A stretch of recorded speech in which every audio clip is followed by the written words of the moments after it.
Hello and welcome from the Evelyn Y. Davis Studios at the National Press Foundation in Washington, D.C. My name is Rachel Jones, and I'm the Director of Journalism Initiatives for NPF. We are pleased that you've joined us for today's flash briefing entitled After Roe: Private Stories, Private Data, Public Listening. The aftermath of last week's momentous Supreme Court ruling signals a difficult road ahead for America, as this sharply divided nation weighs in on this deeply personal and contentious issue. In today's briefing, we'll be providing journalists with the context and insights needed to communicate nuanced, profoundly private stories about abortion in America. But first, we want to take the opportunity to tell the journalists in our audience about one of our upcoming programs. This fall, we'll be offering our second Covering Rare Diseases Fellowship, which will occur online in October. Journalists will get the latest in research and other information and hear stories from people who are affected by rare diseases. And they'll also receive reporting grants of up to $3,000. There's still time to apply, as the application deadline is August 16th. So we're hoping you'll share information and you'll apply yourself for this very successful fellowship program from NPF. So let me also say that for today, there will be time for questions and answers, which viewers can submit through the chat function on Zoom and also through the Q&A. Now, I'd like to take a few minutes to briefly introduce our distinguished guests. You can read more about their backgrounds in their bios, which are posted on our website at nationalpress.com. First, let me tell you about Nicole Carroll. She is editor-in-chief of USA Today, and she shared the profoundly moving details of her own mother's wrenching decision to have a legal abortion in 1975 in a memoir that was published in her newspaper last week. Next, Dr. Joia Crear-Perry is the founder and president of the National Birth Equity Collaborative, based in Washington, D.C. NBEC is a reproductive health and justice policy think tank, and Dr. Perry is a leading international voice on reproductive health equity and access. Next, Alexandra Reeve Givens is president and CEO of the Center for Democracy and Technology, also based in D.C. Her organization released a strong condemnation of the Supreme Court ruling based on how it could impact data privacy for millions of American women seeking reproductive health care. And finally, Grace Oldham and Dhruv Mehrotra are investigative reporters for Reveal, the Center for Investigative Reporting, based in Emeryville, California. They produced a fascinating, if not sobering, investigative expose recently, outlining how Facebook and anti-abortion clinics are collecting highly sensitive information on would-be patients. Thank you all so much for joining us. We're really looking forward to this conversation. And I want to start with Nicole, because there was an astonishing set of circumstances that led to the details of your mother's abortion experience being published, and just days ahead of this incredible Supreme Court decision. So as a journalist who suddenly finds herself at the center of literally the story of the century, please tell us about your mother, Judy, and the story that she entitled The Decision. Sure. Well, my mom passed away in October. I got some of her papers in January. I started looking at them in March. And within that set of papers, cards and letters, I found a manuscript she'd written about an abortion she had in 1975 in Texas. I didn't quite know what to do with it. It was as a journalist, I'm like, this is a heck of a story. As a daughter, it was a very personal story. And as I was considering, what to do with this information, and she wanted it published. She had a bibliography, she had footnotes. She hoped that by sharing her experience, that others would share their experiences and we could begin to have a conversation about abortion. She didn't take a position on it. She just wanted to encourage people to share their experiences and to talk about it. And so here was my mother's voice from the grave, wanting to share her story. And about that same time, the draft opinion was leaked from the Supreme Court on May 2nd. And at that moment, I just knew, like, okay, this is the universe is speaking to me. I need to help share her story. So I actually traveled to Amarillo, Texas, where it took place the next weekend on Mother's Day to start reporting the story. The basics of the story are that she was a single mom with 3 kids. I was her youngest. When I was born, she's always had mental health issues. She had had postpartum depression with my brother and my sister, both older, and she was afraid to have me. The doctors had warned her that the postpartum could get worse. So when I was born in 1967 in Longview, Texas, the postpartum pulled her under. She tried to kill herself. My father found her with razor blade cuts all over her body. When she brought me home, it was a bad marriage and we were very poor. There was no electricity, there was no food, and it was just too much. So I went to live with my paternal grandparents, and my brother and sister were sent to foster care. So fast forward 2 years later, the family gets back together. Her mental illness is still pretty strong. She went through some horrific things during those 2 years in psychiatric hospitals. Again, think about this in 1967 in Texas, and she was in Galveston in the state hospital. So she went through elective convulsive therapy, and she went through insulin shock therapy, which is no longer used because of how barbaric it is. So she went through a lot. So they get back together. She's trying to piece her life back together. Still, we're poor. We had, no refrigerator. So we left our groceries on the steps going up to the attic. And I remember we had to thaw out the milk in the morning, to be able to drink it. It was an untenable situation. So my parents divorced when they were 5. When I was 5, we moved to Amarillo, Texas. In there, she found a job as an apartment secretary at this place called Astoria Park Apartments. The great thing about it is that it came with a free apartment. So for the first time, she was going to be on her own, and she had a 2-bedroom apartment, and it was my brother and my sister and myself and her, and she was so proud to be standing on her own 2 feet. So about the time I was 7, she finds out that she's pregnant.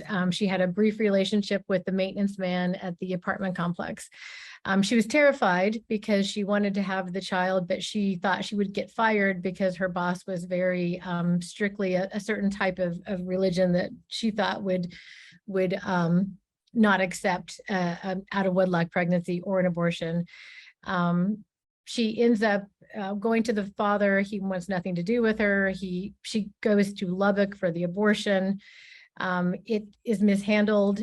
They puncture through her uterus. They puncture into her colon.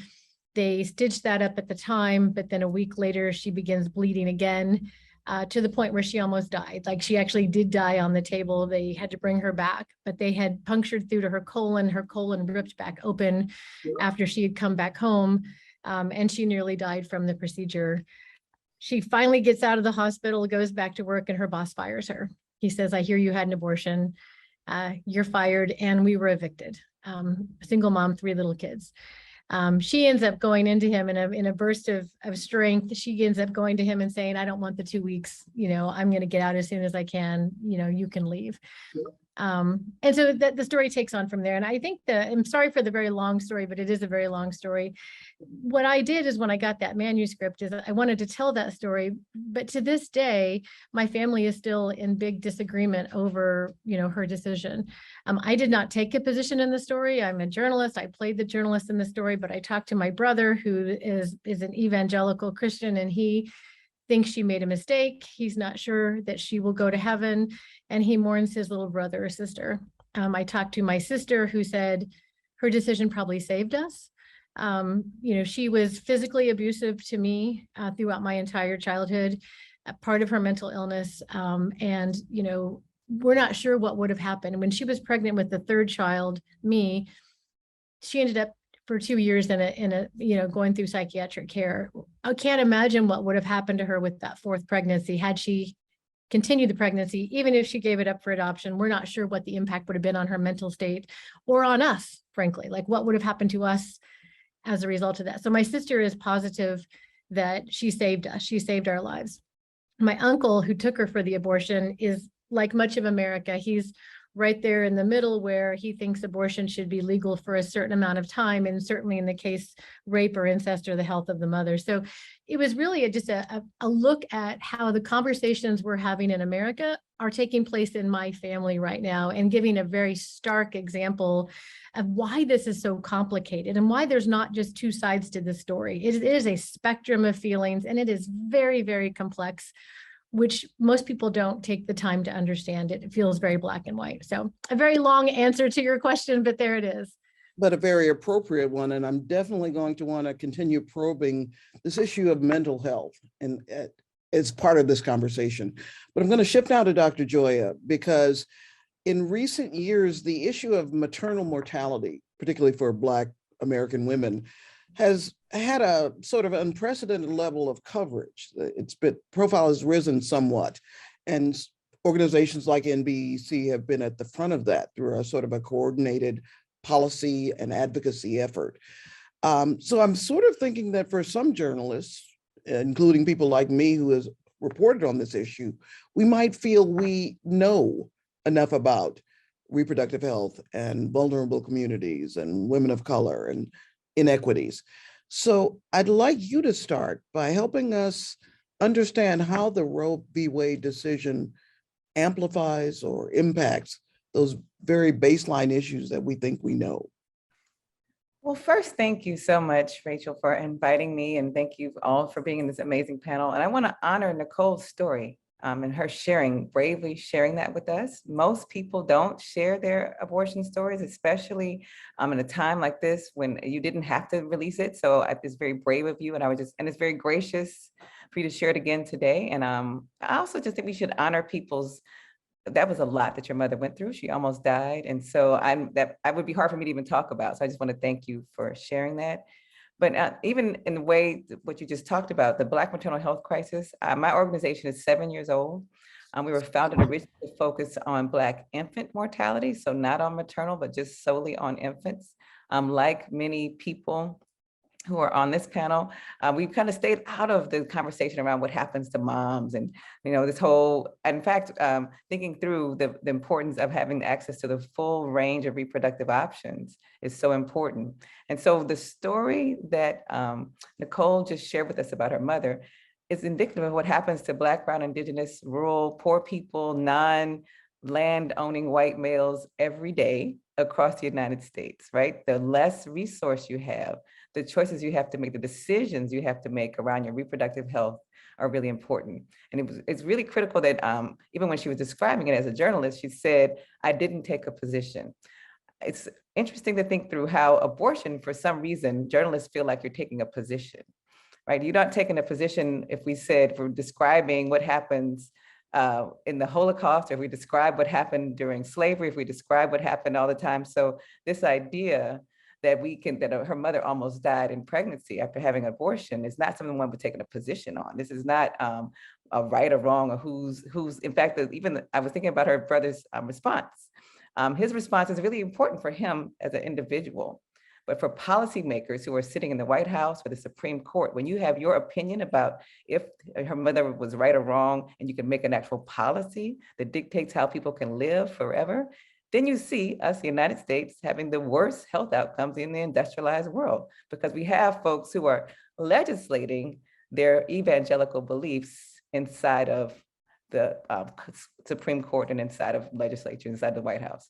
So that is why you see Black, Brown, and Indigenous people and people who are non-centered and rural white folks who are in Abilene, Texas, almost dying in childbirth, because we are legislating our religious beliefs, and we're supposed to have a separation of church and state in this country. Why don't we now, and I want to get back to you on this issue of the amplification of these conditions because of the ruling. But Alexandra, the Center for Democracy and Technology issued a powerful statement last week about the decision and cited the ruling as profoundly misguided, with a devastating impact for the right to privacy of people seeking reproductive care. Please expand on that statement for us and tell us about those 3 areas of concern that you shared with me when we spoke the other day. Sure, and thank you so much for having me. And it's an honor to be with these other panelists. My organization focuses about the role of technology in society. And one of the things that we're very focused on is that we live in a different world than we did before Roe v. Wade. Suddenly, so much of how we engage with the world, how we access information and access services is through technology, which now is creating a trail that could be used to penalize people who are seeking or obtaining or providing abortion services. We view the risks in 3 buckets. One is about consumers' data privacy. A second is about law enforcement access to your highly sensitive personal information. And a third is about ways to help people access reliable information online. So if you will, I'll quickly talk about each of those, and then I'm happy to do a little bit more in the Q&A. On the data privacy side of the conversation, this post-ops world is prompting a lot of people, and there's been a lot of good reporting on this, to think about the huge amount of personal information that we reveal online as we go about our daily lives. This includes personal apps like period trackers, which have been gaining quite a lot of attention in the news over the past few months, but also so much more. There are so many different apps on our cell phones that gather location data information about us, and some sell it on to data brokers. We also have to think about things like your internet search history or your browsing history, or other examples that I know the team from Reveal will talk about shortly. There have been really good recent stories revealing the risks at stake here. For example, there have been reports about data brokers who sold information showing where visitors to Planned Parenthood clinics had come from immediately before they went to the clinic and where they went to next. And even though they claim that data is anonymized, of course, your information about where you're coming and going can be highly revealing of your identity. State laws like the new Texas statute around abortion creates a really scary incentive for people to pursue this information. So we have to worry not only about prosecutors trying to find out information, but also individual citizens who now can bring lawsuits against people seeking or aiding or abetting abortions and receive a $10,000 bounty for doing so. And that creates a really significant risk for women and anybody seeking abortion services, that they're going to get caught up in that dragnet and that their information is going to be sacrificed. A second area to talk about is law enforcement access to data. So there are big questions around what prosecutors are going to be able to access when they try to prosecute these cases. Companies could see themselves in the really uncomfortable position of being asked to hand over highly sensitive information, whether that's location information about where their users have been, or even the content of their communications. That's not just hyperbole. We've already seen cases back in 2015 and 2017 where prosecutors used internet searches for abortion drugs as evidence in a Mississippi woman's trial for the death of her fetus. And in 2015, text messages about getting an abortion, which helped convict a woman of child neglect and feticide. So we imagine that this is only going to increase in the months and years ahead, and companies are going to have to figure out how to respond. This isn't entirely new. Prosecutors go to tech companies all the time when they're prosecuting criminal investigations for other issues. But suddenly we are talking about highly controversial laws that are deeply disagreed with many, many people across the country. And companies are going to have to know how to respond. Short of throwing up new hurdles, companies are going to have to make sure that law enforcement is coming with a warrant, that those requests are really narrowly tailored and not a fishing expedition. And one thing that civil society organizations like mine are calling for that might be particularly of interest to journalists is for companies to report with far more transparency than they currently do the types of requests that they are getting from law enforcement, so we can have some type of public oversight and accountability for how these cases are being built and made. The last area I'll touch on today is about people's access to accurate information about abortion services, which of course is going to be more important than ever for people in states that are facing restrictive laws on the books. One issue here is the rise of fake websites and accounts that are offering abortion services that actually are looking to entrap people and seek their private information. Companies, the tech social media companies, are going to have to play a role moderating those, helping make sure that accurate information is surfaced to their users as opposed to this misleading traps. And that's going to raise some really complicated questions going forward. On the one hand, it's, companies should be able to do this. Many of them have terms of service that require people to be authentic when they set up accounts and when they post information. But on the other hand, we're at a time when companies are coming under increasing political pressure about their content moderation decisions, particularly from the right. So for example, right now, there's another controversial law in Texas, which would allow lawsuits against social media platforms if they don't moderate content in a viewpoint neutral way. This actually has nothing to do with jobs. This is a separate statute, but this says when you are moderating content on your social media site, you need to be viewpoint neutral. That is hugely problematic for many different reasons. Number one, it raises huge questions under the First Amendment. Companies should be able to take down hate speech, harassment if they would like to do so on their own platform. But when you think about the broader social consequences and the chilling effect that it will have on companies' decisions about how they're watching and taking down misleading information if they're fearing litigation every time they do so, that is another area where we're really going to need to watch. So all of that is to say, and in that case, I should say the Supreme Court actually recently issued a decision that temporarily stayed that Texas law from going into effect, but it's going to be back for litigation again soon. All of that is to say, there is a ton of stuff for reporters to be looking in this space that is really important, and users and businesses alike need help unpacking this. It's not a tech issue. This is an issue about people's daily lives, and there's a lot that reporters can do to help people access and understand those stories. We will definitely be needing your insight and direction and focus on how to do that.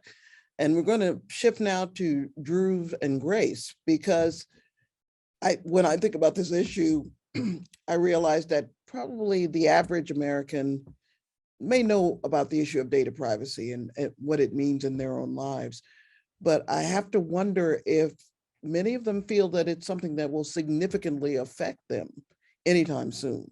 It may even sometimes sound like a science fiction scenario.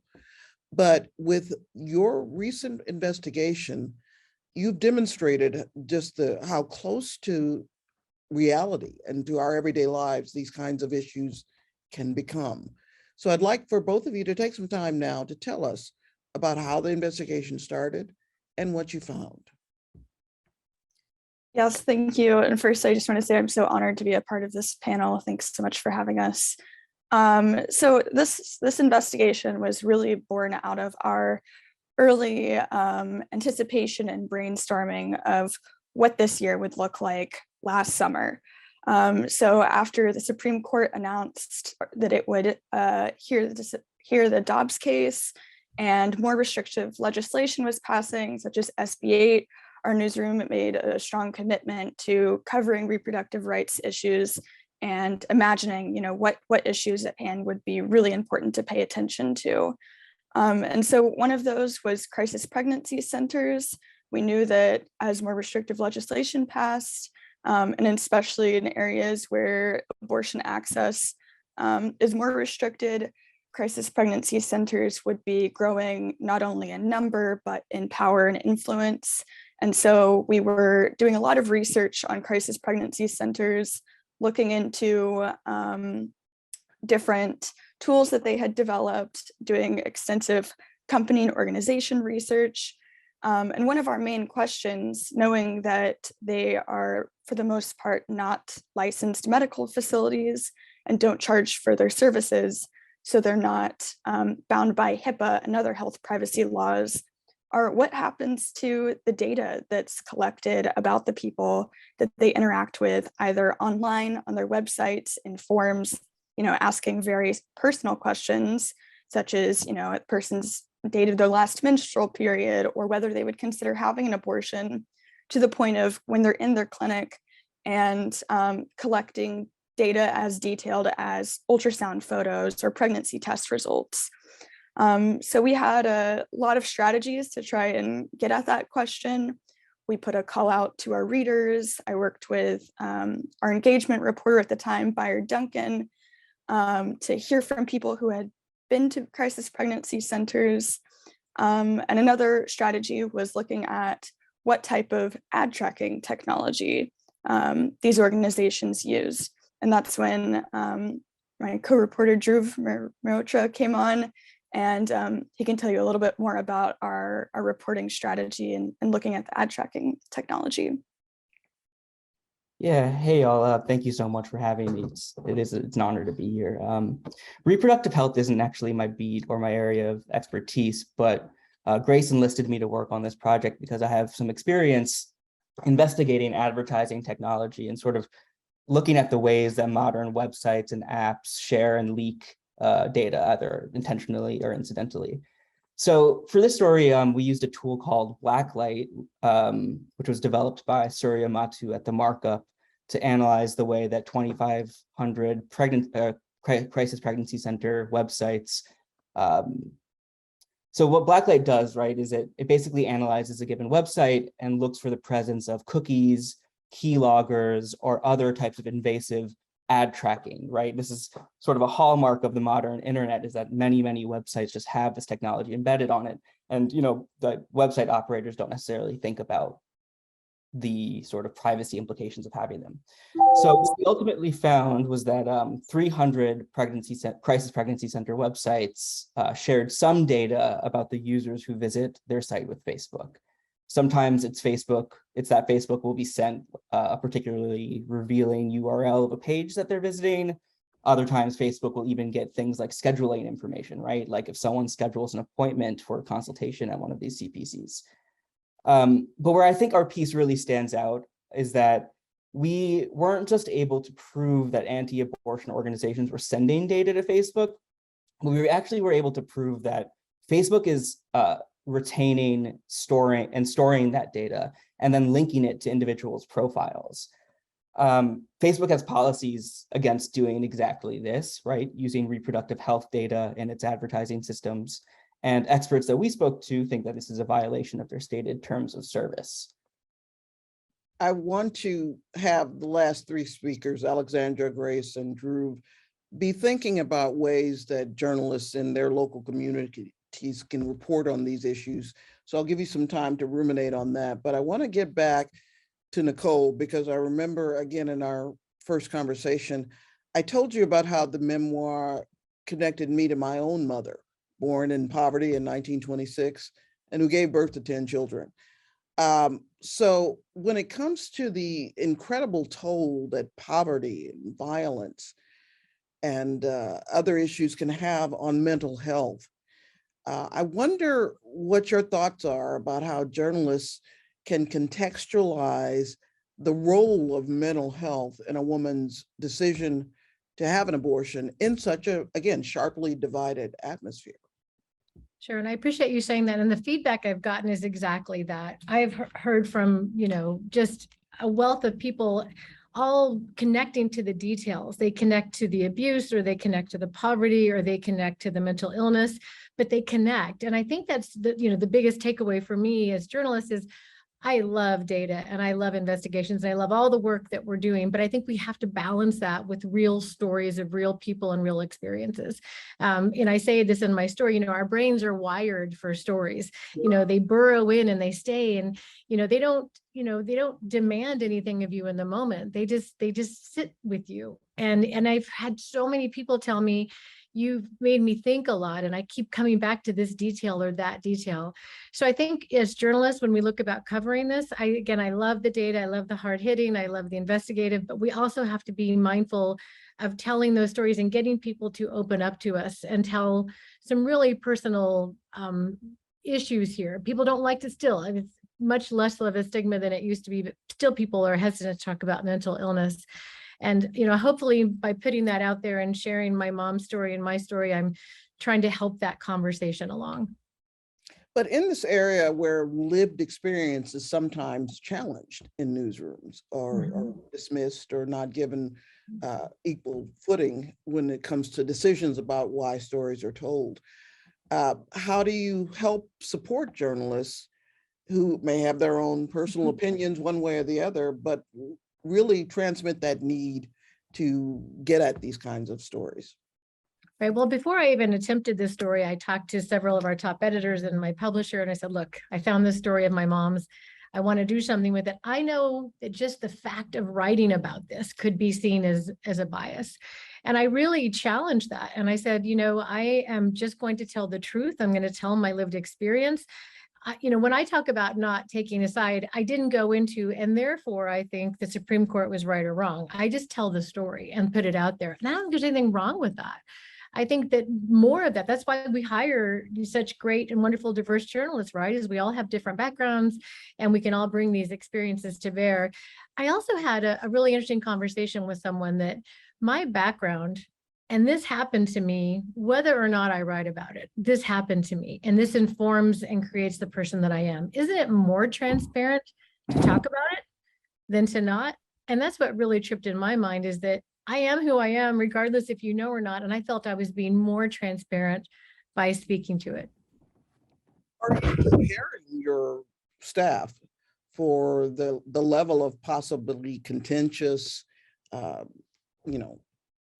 issues that they could come up against, not only from speaking to people with profoundly difficult stories to tell, but people who are just stolidly against abortion? What do news executives have to do in that moment? Oh, goodness. We've done so many things that are, everything from, making sure we'd have a lot of discussions ahead of time about your online security and safety and delete me and all the tools that we have, to, the days after things publish, we may say, hey, let someone else read your social media for you and respond for you, so you're not subject to that. Let us just sort of take over that. To support afterwards of, this, the hate doesn't stop. I mean, I'm lucky that most of the feedback I have received is lovely. People really reacting to it. I have received some of the most vile emails I've ever received in my life as well. And I think you just have to have a lot of conversations ahead of time about what to expect, some tools in the moment to deal with it, and then the support afterwards, that we're not going to walk away from you 1 or 2 days after you do this. We're going to stay with you on your journey from reporting this. I think that's really important. Dhruv, in our first conversation, you mentioned the fact that even though these kinds of stories can seem complex and challenging for someone who doesn't have a data or tech background, you said a lot of what you were doing in the investigation was low tech. Explain what you meant by that.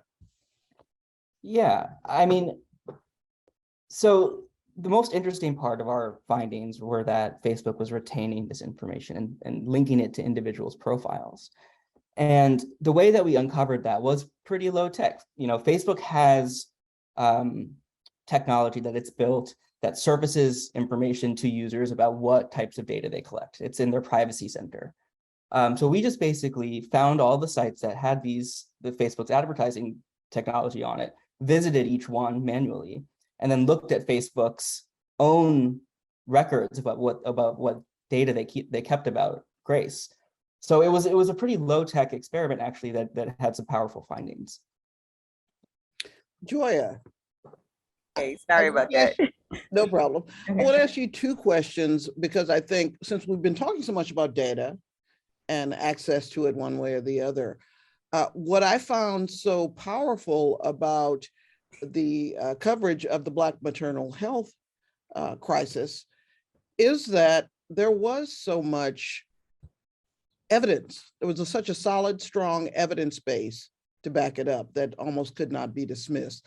So I want you to talk about how policy experts, people like you, people who are advocates, and those who are doulas and midwives in the homes, how you help to build such a solid evidence base. Part of it is we had allies like you. Last time, I don't think I got the spotlight on me for the camera. So I hope this time I can get the spotlight. We have to stare at Rachel the whole time, poor baby. But yeah, so yes, we had experts like you who could assist us and ensure that we were a part of the work. Are y'all able to put me in the camera? Yeah, we see you. Oh, you see me? Okay, great. I guess I'm just staring at you. Hi, getting your energy. Yeah, we were able to have, we started off at the Mother House in Atlanta back in 2015. There was a meeting. It was really the beginning of the Black Mamas Matter Alliance. And there were people there like Renee Montaigne from NPR. There were people there like Linda Villarosa. And so from the beginning, we knew that to have a conversation around Black maternal health to undo the harms of racism, classism, and gender oppression, you couldn't just do it with having people like me who are physicians, or you couldn't just have policymakers, or we had folks who were there who were midwives and doulas. We also needed allyship. We needed folks in the media to understand what's going on. If you don't know what's happening, If you don't know what's happening inside of Black maternal health, you don't know the data and the facts from the beginning, then your reporting is going to be fraught.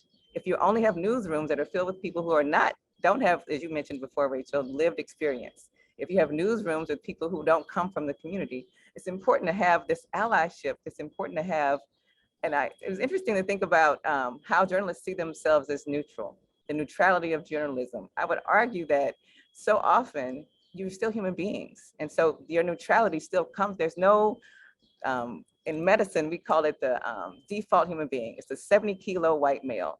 So all of our healthcare decisions are based upon this default human being, as if that's neutral. That's still a 70-kilo white male. So neutrality in journalism tends to be the assumption of white maleness. And anything that's different from that is an opinion or a bias, or you're going to bring your bias into it. The truth is 70-kilo white males come with an opinion too. It's called 70-kilo white maleness, right? And so when you bring in your opinion as a person who's a woman or a rural individual or someone who comes from a different centered identity, your identity actually shows up in anything that you write. Your positionality always shows up, and we always know it. And so you shouldn't have to fight for that. Yeah. Let's drill a little bit more deeply then about the issue of abortion and communities of color. I wonder if there's more for journalism and journalists to do in terms of explaining differences in what the reasons people access abortion, the numbers, the rates. I wonder if there's a misperception going along there. In terms think about it this way: as a board certified OBGYN, you can come to see me if you have insurance and privilege, and you can say, hey, I didn't really want to maintain this pregnancy so much, so I have insurance. Could you, doc, write in my chart that I'm bleeding and spotting and take me to the operating room so that I can have a procedure under anesthesia? Right, so who has access and ability to do that? And who are we counting? Who's going into clinics where their numbers are being counted by public?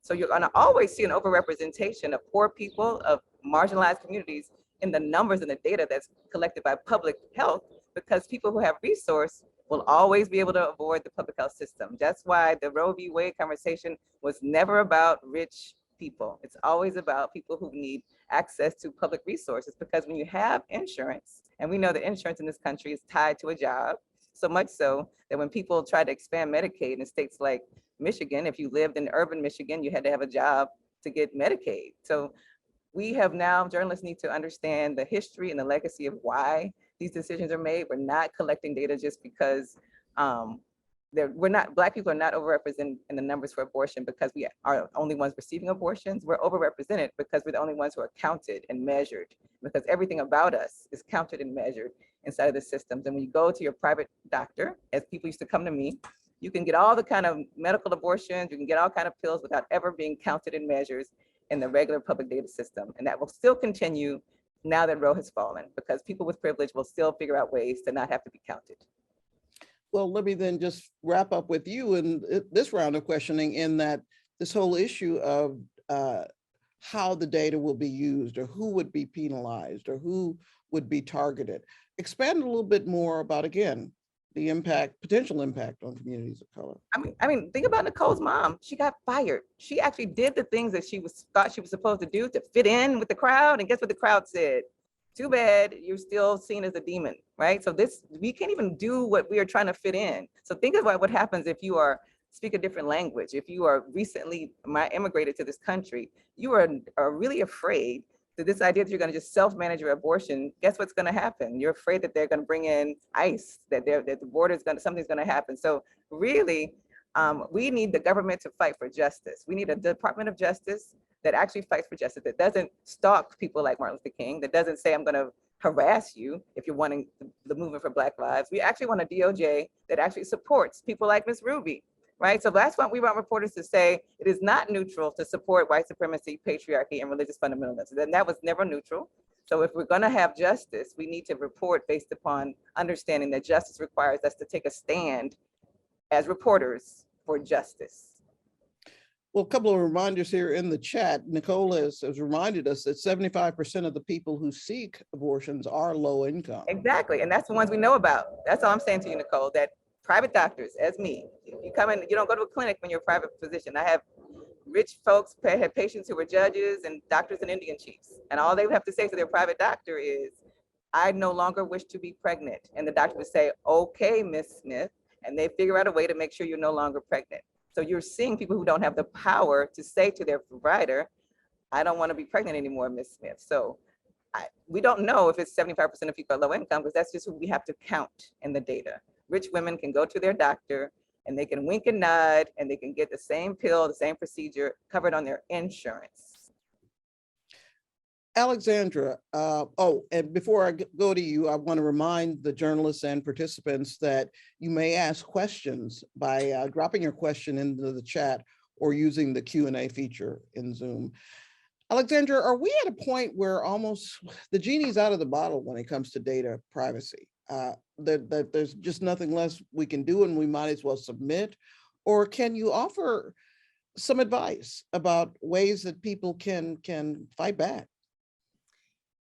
So the genie is out of the bottle, but we don't need to submit. And I think the way to answer that is in a couple different ways. One, this is a watershed moment for companies to be thinking about their data practices. Many of us have called for decades for limits on data collection, data retention, and of course, data sharing. This is yet another reminder of how important that is. And so what I hope we see is companies, even if it's for their own self-interest, that they don't want to be getting caught up in these investigations, taking better stands to protect their users and limit what they have access to and what they collect. But then separately, there's what the users are doing. And I do think there are really important stories to cover there about how users can empower themselves. Reporters need to be careful in telling them, because even if you take all of the reasonable steps, there are so many different ways in which data can be collected in ways that are unknown to users that it's not a safeguard. So I do think reporters need to be careful and not say, here's the solve all. But there certainly are things that users can do. Some stories have covered about period tracking apps, how people can be making better choices about the apps that they use, ones that store data on your device, ones that very publicly and affirmatively pledge not to be sharing that information. Of course, you can also be encouraging readers to think about analog versions of many of these things as opposed to creating a digital footprint.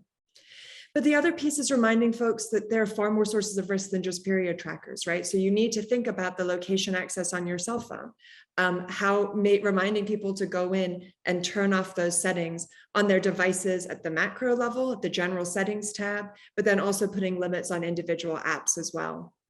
Users also should be thinking about services and tools that they can use anonymously that don't require you to use your real name, give your email address, give your phone number. And other things like that. So really looking out for that type of information. I will say, at the same time, we want users to be empowered.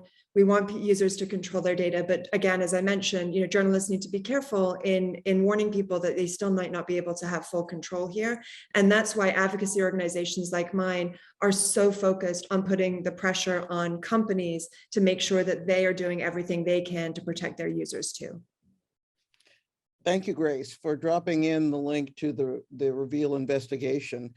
We have another audience member who asked the question, Nicole, can we get a source for the 75% statistic? Yeah, it's the, I'm going to mispronounce the name, actually, I'm going to put the link I'll put the link to the study in here. It's the most recent is 2014. They did update 2022. They didn't update all the fields, but I'll put a link in here. Okay, now I'm going to put the focus on the two journalists on the panel. And I'm going to ask you, at NPF, we do tend to want to focus on having journalists leave our conversations and our webinars with tangible ideas about ways to address this in their newsroom, to take a piece of this issue and figure out a way to expand on it. So I wonder, based on the fact that you did have such a deep focus on the data that came out of these crisis pregnancy centers, were there any opportunities for you to have conversations, to speak to patients, or was it really sort of arm's length in that regard? Yeah, early on, we did have some opportunities. We had a call out that we put out to our readers and a strategy to get that out on social media as much as possible, which we got some responses to, and we're able to have conversations with people through that. We also did extensive reporting strategies, from contacting people who had left Google reviews and Facebook reviews to people who had shared their stories and comments on TikTok. But that was a challenge in our reporting. We found that a lot of people didn't feel comfortable sharing their experience, and many people, within the scope of our story, don't even know that this is happening. Once they get to the point where they even know that this is a crisis pregnancy center that they're at, they have no idea like why this might be happening. For example, that they would be seeing advertising from anti-abortion organizations when they had been searching for, how to get an abortion online. And it has to do with, SEO strategies employed by these organizations, and really just comprehensive strategies with social media. And so we had a few ways around that. We were really closely monitoring these anti-abortion organizations through a few different strategies. One of them is that, for example, many of these organizations have their own podcasts. So at one point we downloaded every episode of every podcast of, an umbrella CPC organization, and we're going through searching key terms, and oftentimes they're very forthcoming about their strategies with, we found a guide of gaming big tech and that type of stuff. So it was, we were able to kind of crack through a little bit more in that way. And so, yeah, we had a few strategies there, but definitely sourcing and being able to tell a narrative of somebody was difficult for a few different reasons. Yeah, I also think, we really in this story wanted to focus on the accountability piece, sort of what Alexandra was speaking about, right? We wanted to focus on Facebook and say, look, we found a clear violation of your policies here. And we asked them detailed questions about this. And Facebook didn't actually give us a substantial response. They kind of repeated their policy back to us, and they didn't actually give any clarity about why their systems had failed in this regard, and also how they might respond to law enforcement in the future. So I think, accountability is a huge part of the type of reporting that we were doing with the story. I hate to put you on the spot like this, Dhruv, but as the only man in this discussion, I wonder if your reporting and your spending time thinking about this issue has had an impact on you and has perhaps changed your journalism in any kind of a way. I think absolutely. I mean, well, first, Nicole's story is just so powerful. It was just devastating to read, and I really learned so much from it. I think, for me, as a reporter who's focused on technology for so long, it's often hard to actually link the harm of a technology to people, right? We can find evidence of abuse. We can find a lot of instances that are where a tech company might be doing something wrong, but actually linking it back to an individual story is something that I think technology reporting has struggled with in the past, and it's something that I keep in front of mind whenever I'm approaching a story now. Joy, I'm going to ask you to come up with at least one or two ways that journalists can report on the impact of the ruling in minority communities. I'm giving a little bit of time to think about that, but I want to ask Nicole, while it's on my mind, one of the many things I enjoyed about your piece was that you gave us a complete microcosm of this issue. Everyone of your family members had a different opinion or was put in a different position when it came to deciding what they thought about your mother's choice. And so when it comes to journalists, again, trying to gather these stories and communicate it, what it often feels like is you're either preaching to the choir or you're preaching to closed ears. Hearts and minds are just shut down, and it's almost as if you have to report on two tracks. So what are your thoughts about how you're, or what advice would you give to journalists who feel that I may have a really powerful story like your mother's story, but 50% of the country isn't going to listen to it anyway? I don't think that has to be true. I have heard the feedback I'm getting, and it's funny, the story ran in print in USA Today and then in many of the papers in Texas, where I'm from. And I'm hearing from conservatives, I'm hearing from liberals, I'm hearing from all kinds of people that they felt that it was respectfully done in such a way that they read the whole thing. So I don't know that you have to come out of the gate thinking I'm going to turn off half the country. You know, I listened to all sides with respect and reported them fairly. And honestly, I've had people tell me that they're thinking about all of it now. You know, part of the story is, if you haven't read it, is my sister-in-law. I'm interviewing everyone, and my sister-in-law in the middle of the interview just starts breaking down crying. And she tells me, she says, you know, your mom was scared to have you. Your mom had severe postpartum depression with her first 2 pregnancies, and she was told not to have a 3rd child. And then she was pregnant with you. And she told me, I worry about if abortion was accessible in 1967, would she have chosen to have you or not? And I can't imagine a world without you, and I can't imagine a world without your kids. And I just stood up and I hugged her and I said, I love you too. And we just sat there crying together. So like, I mean, this is real, you know? And I think people felt that. And again, I'm not trying to do other sideism. I was just trying to tell a complete story with respect. And I think it resonated. And I think when you can do that, you do reach more than 50% of the population. At least I hope you do. I want to ask you, simply because for our virtual training for our Widening the Pipeline Fellowship next month, we're going to focus on mental health and trauma inside and outside of the newsroom. And so I wonder for you, when it comes to sort of thinking ahead to what the summer is going to be like and what, you know, the next year of covering this issue, how do you prepare your newsroom? Do you offer any special services? Is there something that you can do to sort of transmit the message that this is a tough beat and we got you? I think that's really important. Honestly, we haven't had that discussion, but now I will. Thank you for the good idea. That's a fantastic idea to think about how we can get ahead of it, how we can offer services. You know, I think part of it, honestly, is saying out loud, it's okay not to be okay. I think it's okay to say, you know what, I can't take that meeting. I've got my therapy appointment. Say those things out loud and make it clear that it's just a doctor's appointment. And, you know, when I can say that I've got my therapy appointment, that gives somebody else permission or, you know, freedom or space to say the same. And we can just talk that our jobs are hard. Our jobs are hard, and sometimes we need help, and sometimes we can help each other, and sometimes we need help professionally, and sometimes, you know, we just need some space. But I just think those are the conversations we need to have this summer. But frankly, for the past, you know, it's been a long run for a lot of people, and it's okay not to be okay, and we need to talk about that.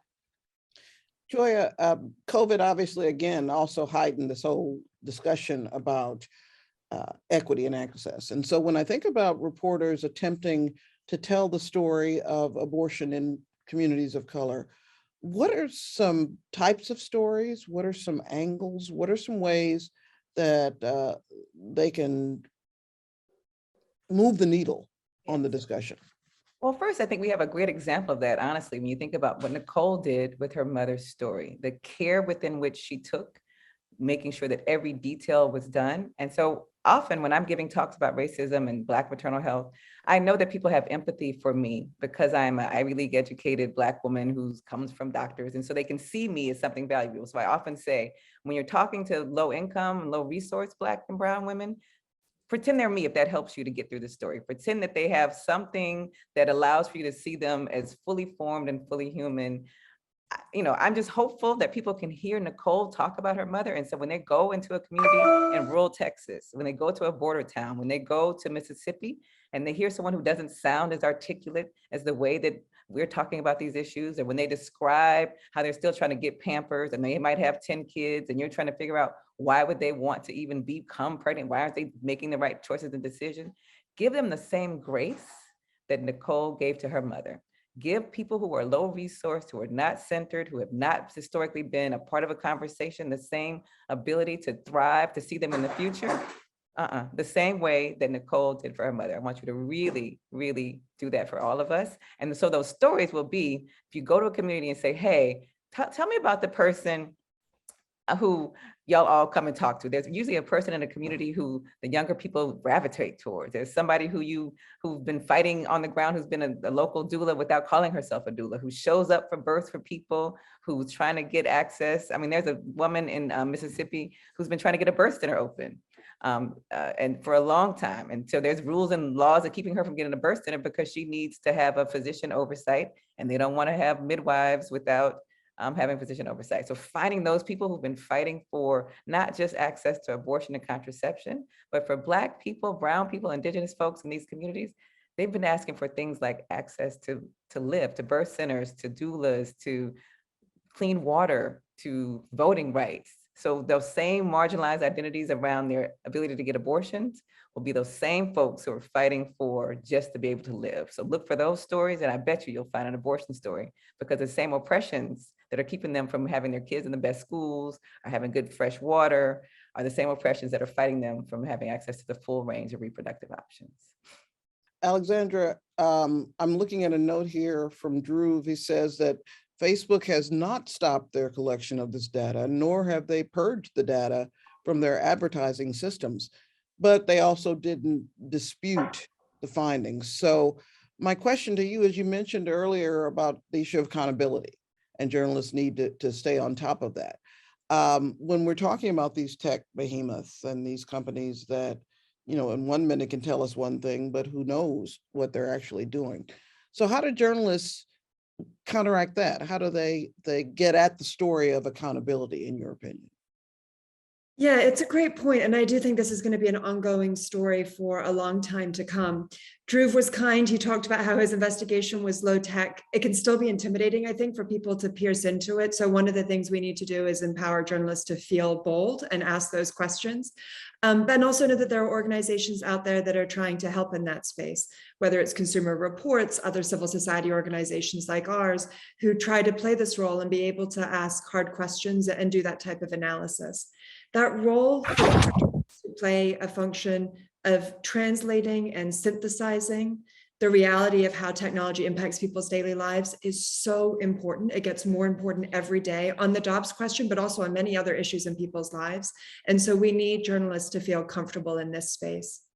The other piece I would throw in is I think there's a big range of conversations and stories to be told around how these cases start getting investigated and prosecuted, both by state prosecutors, state law enforcement, but also by those private citizens that in Texas at least can now bring lawsuits of their own account. I think we are going to see some unprecedented action of people trying to get information and leads to bring those types of cases. And that is a really important story to bring to the forefront. For law enforcement, there are FOIA requests, the sexy thing, but really trying to get information of how law enforcement agencies, what questions they're asking, what trends they are analyzing. But the more we can do to tell those stories, understand what tactics are being used and their real world impact, not just on people seeking abortion care, but people that are getting caught up in the dragnet of this increased surveillance and data invasiveness is going to be really important as well. That brings to mind a question I had wanted to pose to Joia earlier, and that is when we think of, for example, the Ferguson, Missouri story, where officers were sort of using ticketing people of color as a resource generating action. So when we think about data privacy issues, and we hear perhaps from the corporate point of view that this is a baseline, we're just using this for informational purposes, or everyone will be treated equally. What are the dangers of using these types of tactics, or again, who will be punished if these things are carried out?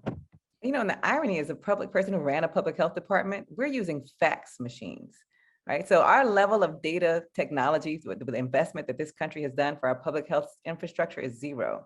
So the technology is really with the big companies, right? So we would love to have access to the information that Dhruv talked about, because we don't have it. We're begging. So when you see that list of who has abortions in the United States, it's literally people who are working in clinics, filling out a paper form, faxing it to a health department. And there's some lady who's a government employee trying to write it all down. So the truth is, we are being lied to in public health that we have to not have access to all this technology. Meanwhile, the people who make a lot of money, they know when a person misses their period, much less when they come in for an abortion. So really rethinking and reimagining this idea of what HIPAA was supposed to do. As a physician, I can tell you, HIPAA is now being used as a tool just to oppress healthcare and public health, and we're afraid to send a form. We got to fax the form to get the patient's records. And I promise you, I'm in meetings with large companies that are watching us all right now, including the Book of Faces that y'all just mentioned. And it's important to understand that they already know the things that we are afraid to talk about in public health and healthcare, and that journalists are not writing about. That the information is already available. They're already watching who's getting abortions. They already know the facts.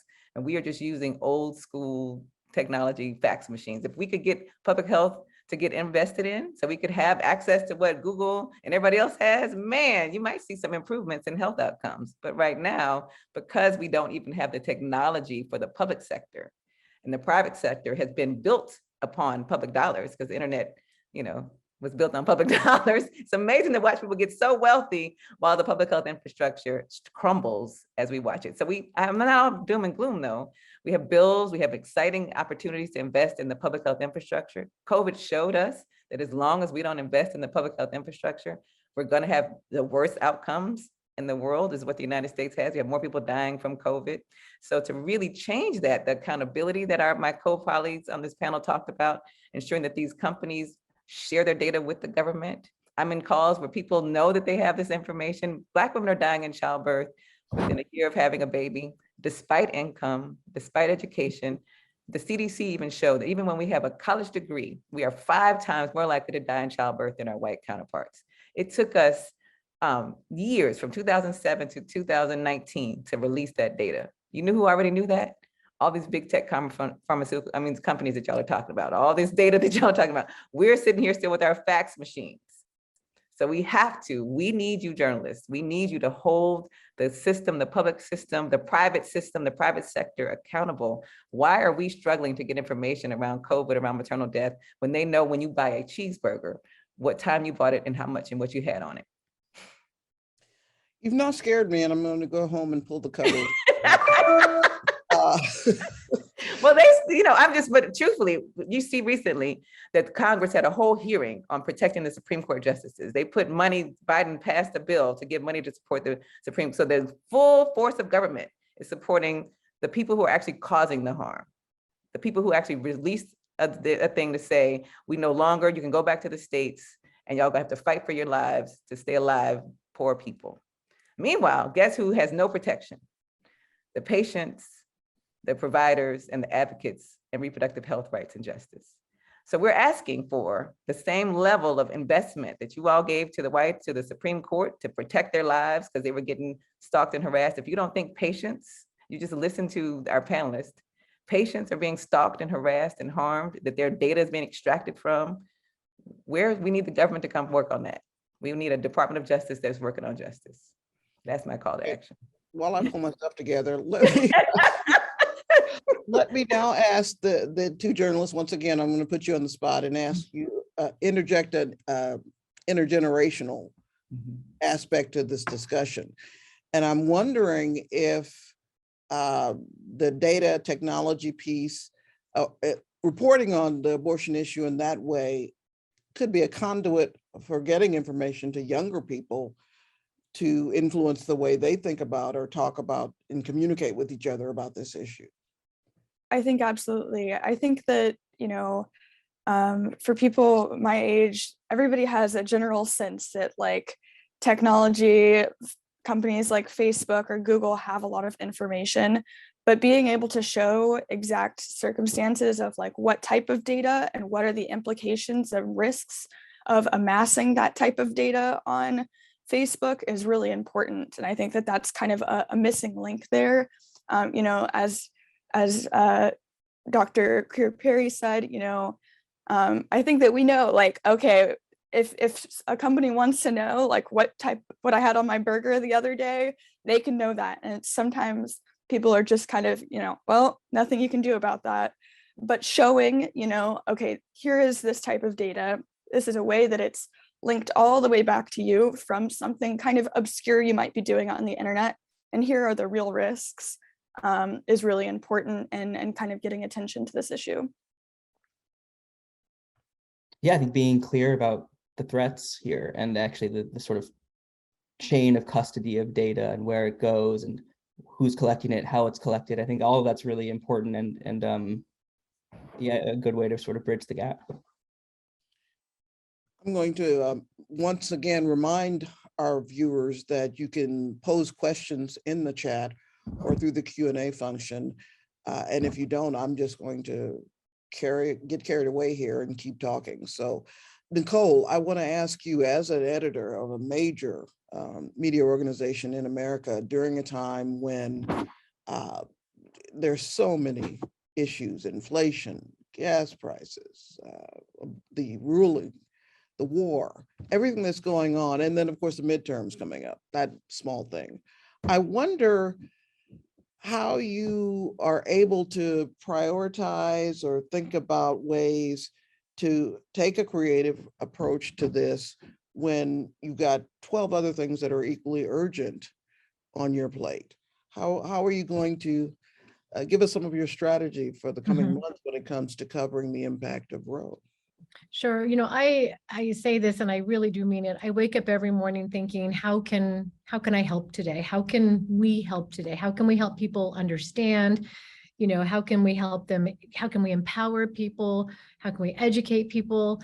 And so I really think about, what do they need to know today? So for example, with Roe, we knew the decision was coming. So in addition to all the coverage, we did a 50-state map explaining exactly what law was in every state and what the trigger law language said and when it was going to flip into being. So in addition to just the issue, we really think about what do people need to know and how can we give it to them in a smart and accessible way. So we think about that with midterms, we think about that with the Ukraine war.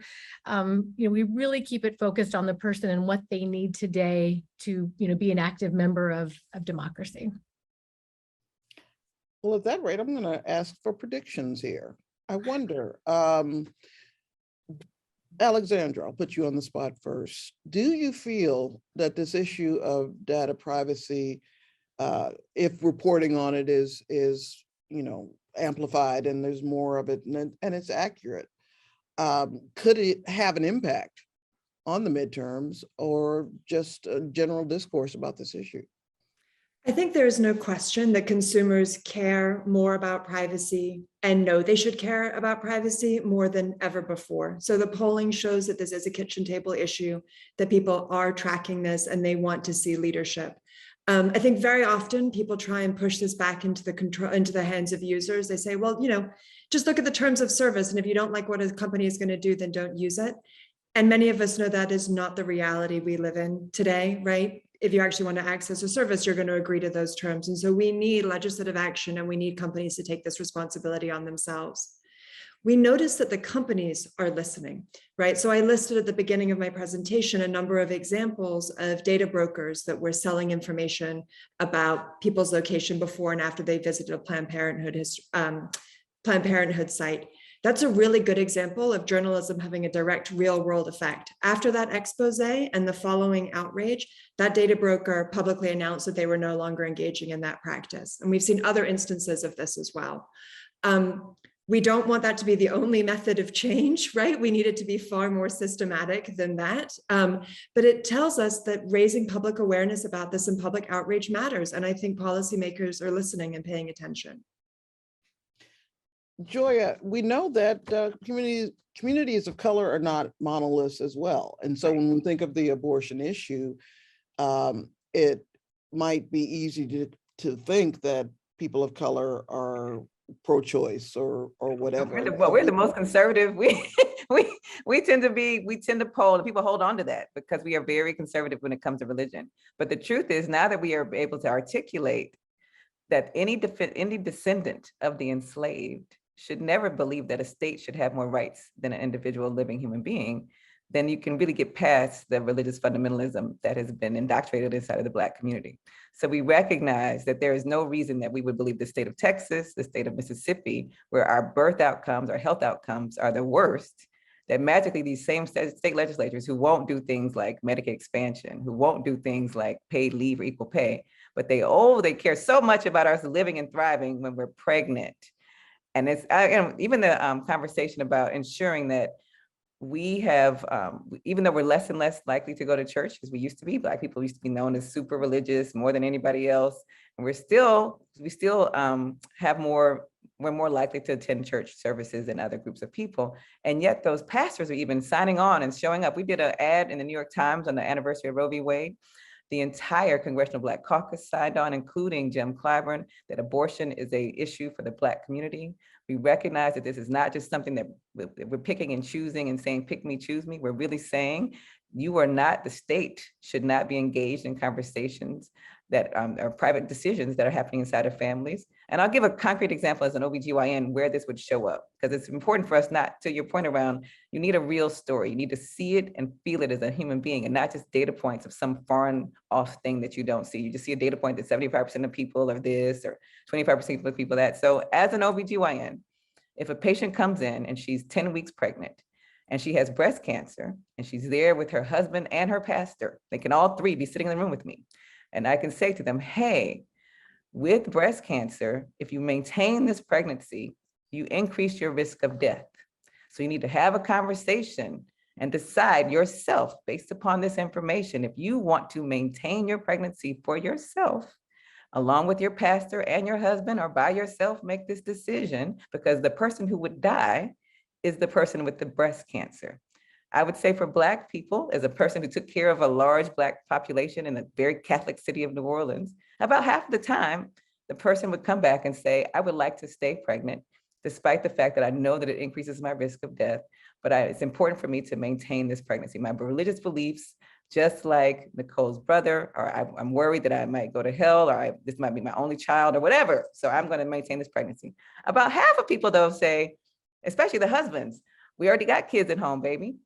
I would much rather you live. Let's go ahead and make a decision together as a husband and wife.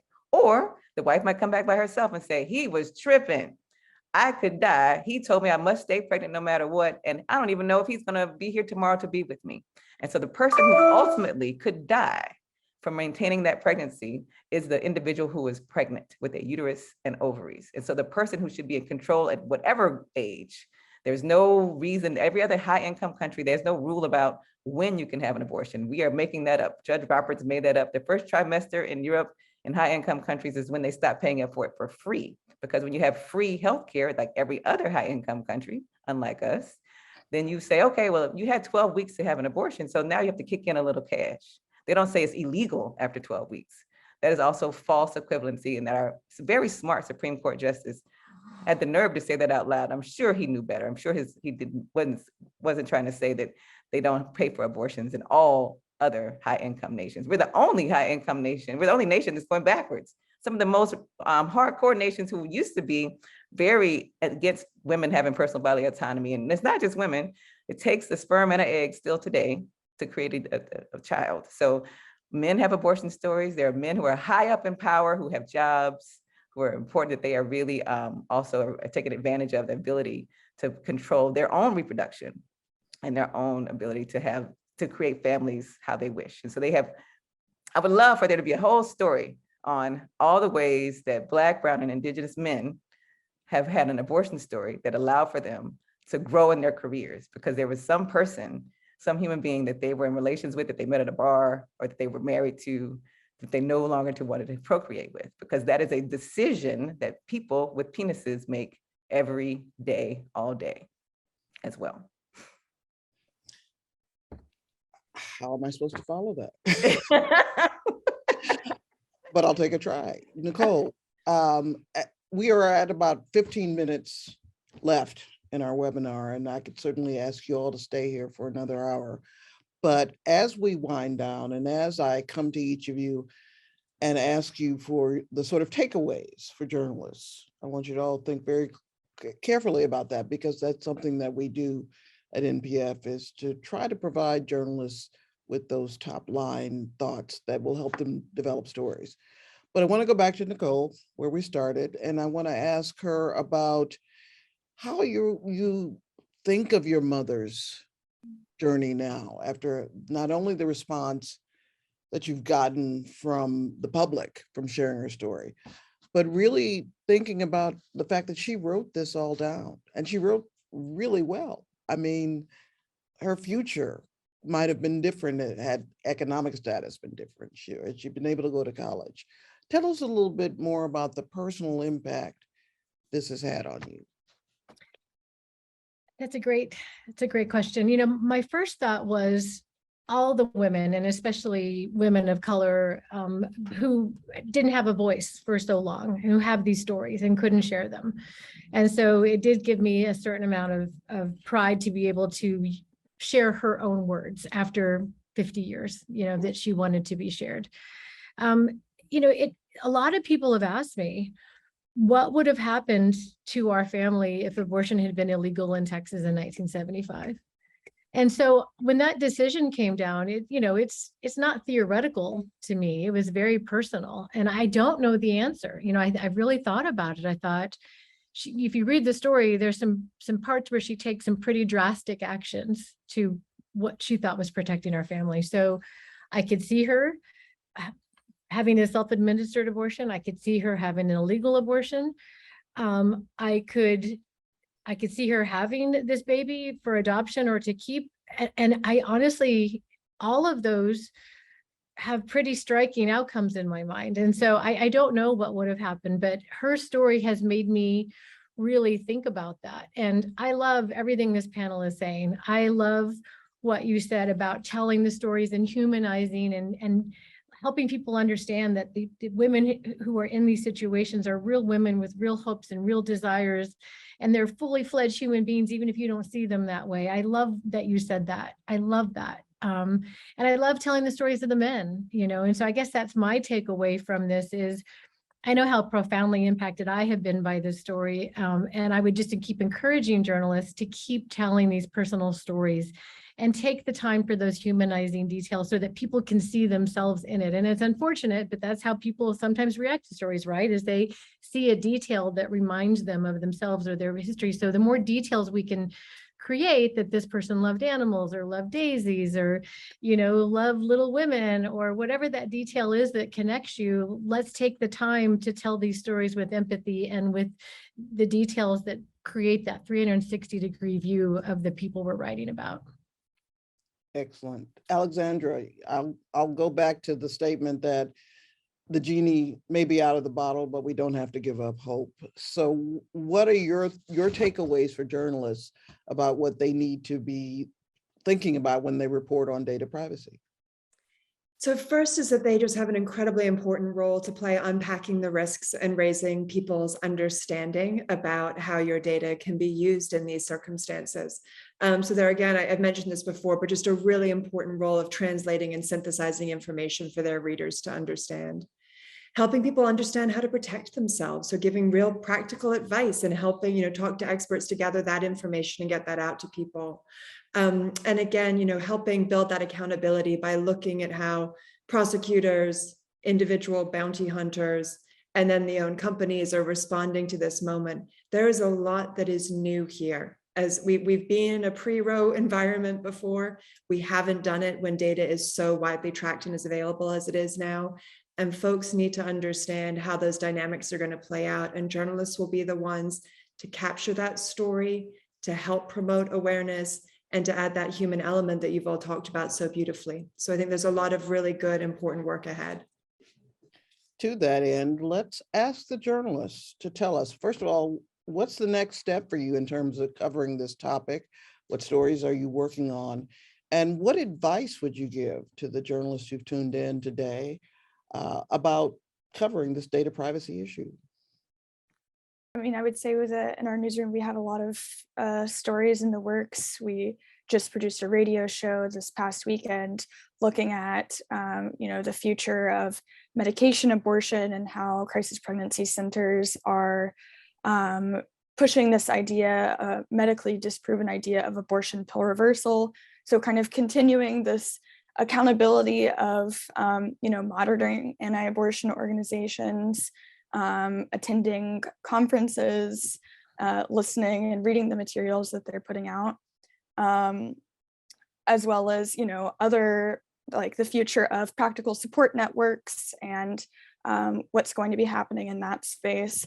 And so I think that, we're really focused on, what's next and creating story ideas and research around those areas.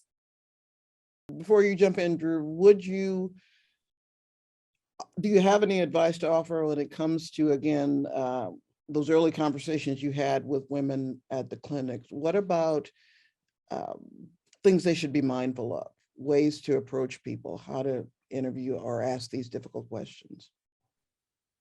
Yeah, I mean, I think that, you know, as has been discussed by the other panelists, just making sure to understand. I think first it starts with, you know, research and understanding. You don't want to go into these conversations not understanding all of the nuances of this topic and, you know, who is being impacted and why, the different, you know, yeah, again, just the nuance, but also recognizing that, you know, there's so many factors at play for many people, and talking to these people as whole people, you know, just like we had said before, giving everybody the grace of, you know, you would give to somebody that you love in your life.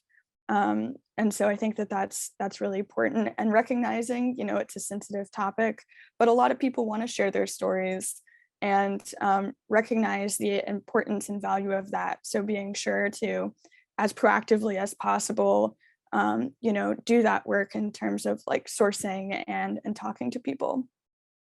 And when I think about what's next, and sort of this pairs with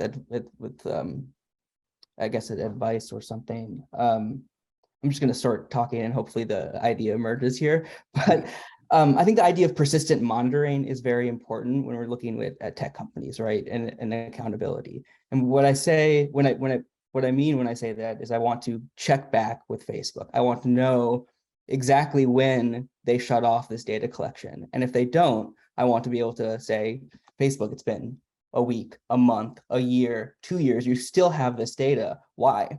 You know, and I think as a reporter, it's really important to stay focused and to stay kind of like on target, I guess, and to check back in, I guess, to make sure to see if there's been a change because of reporting, public outcry, legislation. Joia, do folks think this will be a sort of parallel Me Too moment when it comes to the issue of abortion? Will it have a significant impact on destigmatization, or just sort of hearing each other's voice? No, I'm an optimist, Rachel. Come on, we need to believe justice and joy. We are at a very exciting time. This is an important one for us to really now see each other fully human, to see all of us. We can also see allyship between providers, patients. We're seeing cross-movement allyship. We're seeing people who work in climate, people talking tech. You see on this call right now, people who've never even thought about repo before are now thinking about it. My own husband, when I first brought this up to him, even though he knows this is my work, he said, why do y'all keep talking about that abortion stuff? I had a science reporter that came to me in the beginning and said, all these scientists are signing on about abortion. And that was a year ago. That entire way of thinking that that's a girly thing, why are we talking about this? Or why is this scientist? Now we know that it's always been science. This has always been a conversation about healthcare, about science, about my body, about things like breast cancer, things like ovarian cancer. This was never just me asking for an opinion of my choice. This was always science. And this was never something you should dismiss because you're a man. And so this is really important for us. As an optimist, I see us now seeing us all as fully human and investing in all our ability to make all of our own choices around our health for ourselves. If we were run by a country that was Jehovah's Witnesses, they would outlaw blood product, because blood product is a sin. And when people come in the hospital who are Jehovah's Witness, even though I'm not Jehovah's Witness, I don't give them blood product. I've had patients almost die, stay in the ICU for weeks on end because they're refusing blood. We would not want our Supreme Court to be stacked with people who are all Jehovah's Witnesses, and therefore make sure that we can nobody can get blood product and we all die. That is what we are doing when we say we don't have access to abortion. It is a medical procedure, and any OBGYN should, and we should not allow people to practice obstetrics and gynecology who do not provide the full range of services, which include infertility, abortion, contraception. This is not about a belief system. This is just science, and abortion is part of science. That's it.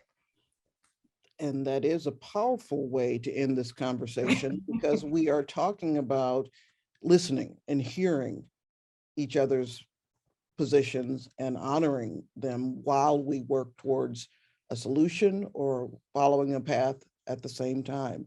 So I can't tell you how grateful I am to each one of you on this panel for making the time to be available to discuss this very important topic with us. Please know that I will be in touch with each of you, Nicole Carroll, Dr. Joia Crear-Perry, Dhruv, Mehrotra, Grace Oldham, and Alexandra Reeve Givens, to get more insights and resources from you that the journalists can use as they decide what kinds of stories to tell, who to reach out to, for advice and support that we can use here at National Press Foundation as we build our programs.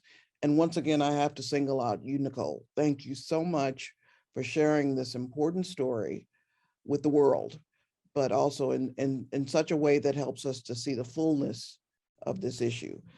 But as we close out, once again, thank you to this panel, and thank you all for tuning in and caring about this issue.